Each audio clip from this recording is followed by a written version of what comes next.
एक वैज्ञानिक ने एक मानव क्लोनिंग मशीन विकसित की।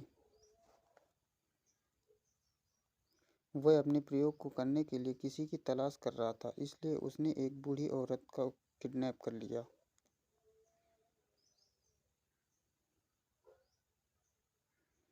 वह उसे अपनी प्रयोगशाला में ले गया और उसे अपनी क्लोनिंग मशीन के अंदर डाल दिया।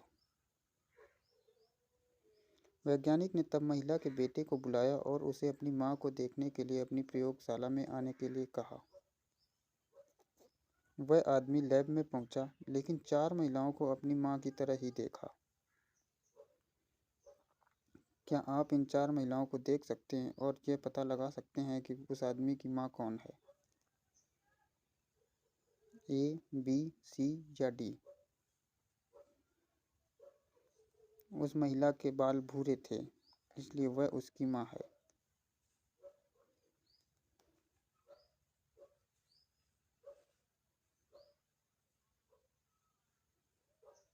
जेन को एक गुफा में मृत पाया गया। फॉरेंसिक रिपोर्ट से पता चला कि उसकी दोपहर में हत्या कर दी गई। मेहुल ने अपने पड़ोसियों का साक्षात्कार लिया।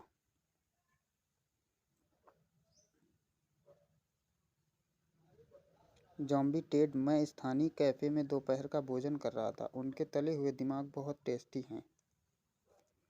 वैम्पायर लेनी, मैं अपने ताबूत में सो रहा था एक रात के बाद। वेयरवुल्फ स्कॉट, मैं रात में गुफा में छिपा हुआ था क्योंकि मैं एक वेयरवुल्फ बन जाता हूँ। सुबह मैं वापस मानव बन गया और वापस घर चला गया।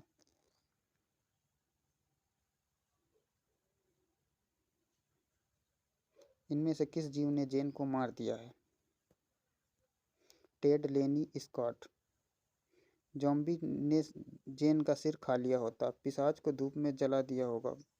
वेयरवुल्फ ने उसे मार डाला। वह एक इंसान के रूप में दोपहर में वहां गया था।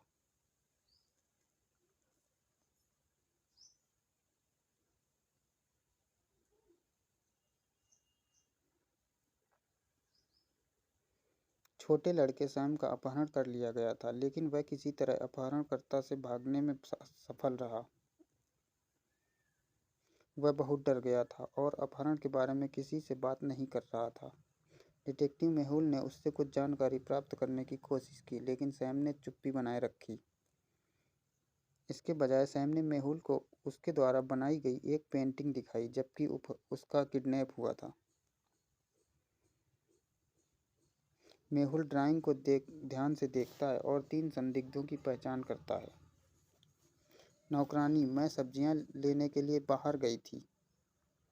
चित्रकार, मैं पीछे के कमरे को पेंट कर रहा था। गार्ड, मैं गेट के बाहर खड़ा था। आपको क्या लगता है? पेंटर की पोशाक में वही पेंट के दाग होते हैं जो सैम द्वारा बनाई गई पेंटिंग में इस्तेमाल किए गए थे, इसलिए पेंटर ही अपहरण करता है।